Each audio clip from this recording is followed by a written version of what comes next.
La situation est sous parfait contrôle des forces spéciales de la garde républicaine, mais les parvis du Palais de la Nation portent encore des stigmates de la violence des combats de ce dimanche matin.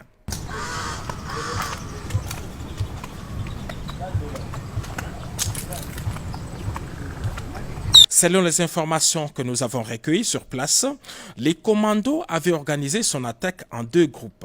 Un premier groupe, conduit par le chef de file, Christian Malanga, s'est servi des véhicules arrachés au privé cette même nuit après avoir tué leur propriétaire, a lancé son assaut depuis la résidence de l'honorable Vital Kamerhe dans les quartiers des ambassadeurs à Gombe. Équipés des drones et autres armes automatiques, ils sont arrivés par ces minibus Esprit de Vie et attaqué immédiatement la résidence.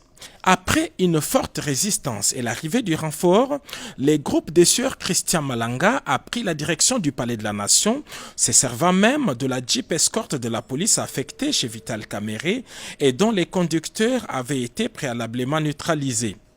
L'escorte criminelle a foncé la barrière du Palais de la Nation dans l'objectif de faire jonction avec un autre groupe des assaillants et mercenaires étrangers prépositionnés dans les marécages le long du fleuve.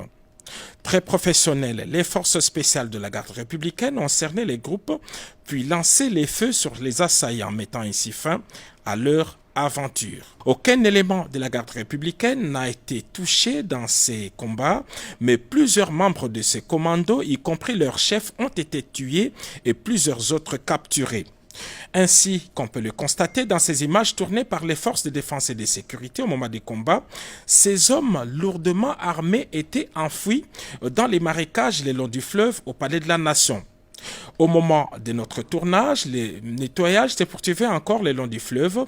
C'est en ce moment que ce militaire déguisé en fou a été capturé.